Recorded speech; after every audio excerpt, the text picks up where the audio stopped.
Hi, my name is Susan Jennings, and I'm one of the lawyers that's going to be leading the fly-in of National Life Group to congressional meetings on the Hill.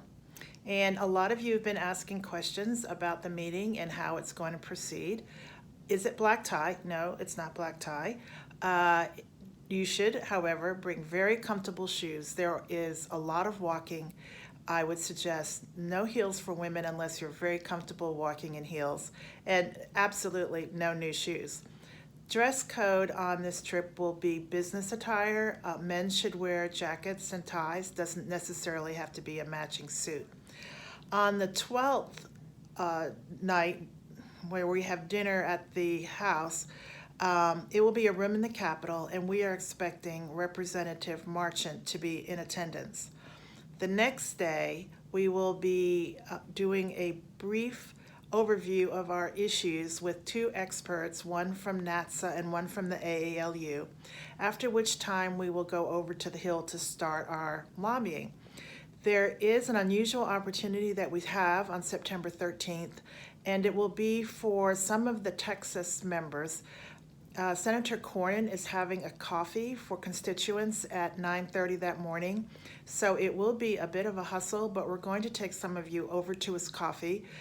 When you attend a coffee, there will be other people present, and it will also guarantee that you will get to meet Senator Cornyn himself. At that time, they will probably ask you to sign a release. Usually they want to take pictures of you individually. I have actually had a picture of myself posted with one of the senators in an email that he sent to his constituents. So you might see yourself in an email later on. After that coffee, we will all have normal visits, and a lot of them will be starting at 10 o'clock. We are going to have 6 teams of 7 people. 3 of the teams will be Texas, 1 team will be Vermont, and the other 2 teams are the various other states that are represented by our group. When you get to your first meeting, which for many of us will be in the Senate office building, because it will be morning, there will be a long line to get in. You have to go through security, and unlike Texas, your concealed handgun permit is not good enough to get you around security. In Texas, at our Capitol, concealed handgun permit means you don't have to go through security. Not true in Washington. We will have the groups all have printed cards with the 3 talking points that we'll be discussing. The 3 points will have to do with the Retirement Enhancement and Security Act, and we're going to point out 2 provisions in particular. One that will make it easier for multiple employer plans to exist, and these benefit small businesses, which a lot of our advanced marketing life insurance representatives deal with. We will also be pointing out a provision that will help annuities be in qualified retirement plans. It will relieve some of the fiduciary concerns that a lot of plan advisors have in recommending annuities to the plan. We may have one other life insurance provision that we'll be lobbying about, but we will be explaining that in DC if we do.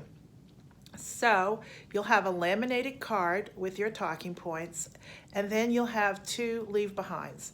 One will be a little brochure about National Life Group, probably the one that looks like our annual statement, and then a sheet with our talking points. When you enter the congressman's office, usually they'll have you sign a guest book. This is especially important for people who are seeing their own representative. It highlights to them that you live in the district, and that is very important when they consider the concerns that we'll be addressing.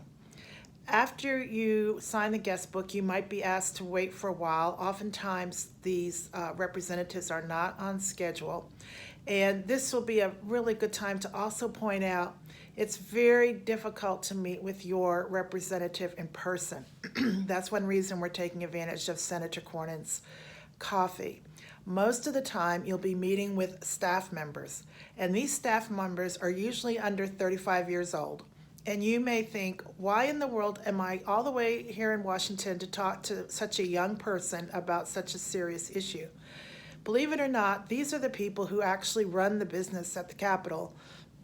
And very few messages get to your representative without first going through a staff person. So by no means is it a waste of time if you are meeting with a staff representative, and you should expect that's going to happen more than 50% of the time. Let me see.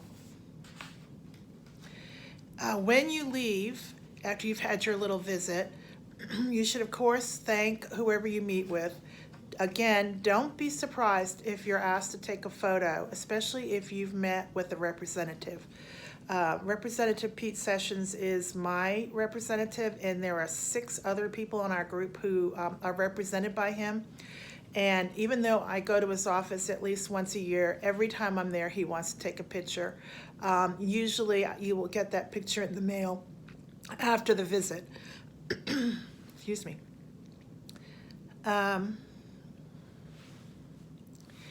The other thing that you should keep in mind is that the walk between the Senate and the House is quite long.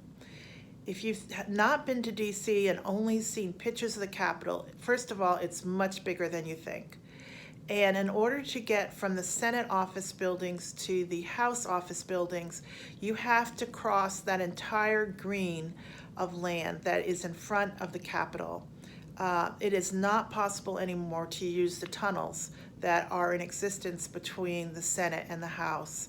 You are not allowed to be down there unless you're with a staff person. At 2 o'clock on the 13th, we are also having a tour of the Capitol by the Historical Society. This is not something that you could do as a tourist. This is something that was specially arranged for us by the ALU. So I again think this will be a lot of walking, as we're going to cover the whole Capitol building, which is quite large. You may not be aware of this, but there is also a subway system underneath the Capitol, just to give you an idea of how large it is. And when representatives have to be on the floor 30 minutes before their vote and 30 minutes after the vote, the subway is not open for any visitor, even if you're accompanied by a staff member.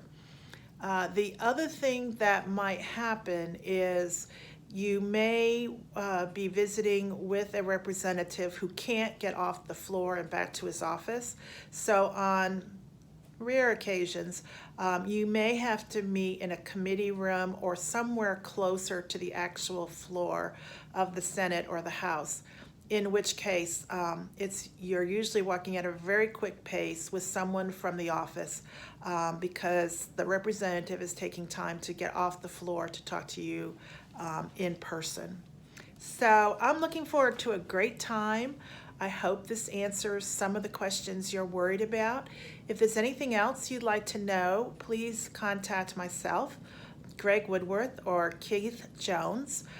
We are presently trying to divide the groups up and see where we have appointments and who will be assigned to which groups. So I cannot tell you yet with which group you will be, although we're putting people together who have the same representatives. I expect you will not get this until you arrive in Washington, because it's a very fluid situation. And even the day of our visits, we could get calls from the offices changing appointments around. So please be patient. Please be willing to be fluid with us so that we can make the most of this experience.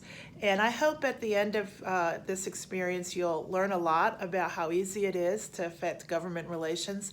And I also would suggest writing thank you notes to all the representatives that you got to visit with. Because mail to Congress has to now be screened, all that dust that was a problem a few years ago, now delays mail, hard copy mail, by 2 weeks. So I would suggest emailing. And when you leave a congressman's office, you can get the card, or you can look online later for the email address. So again, I hope you've gotten the message. Comfortable shoes, and I look forward to seeing you in DC.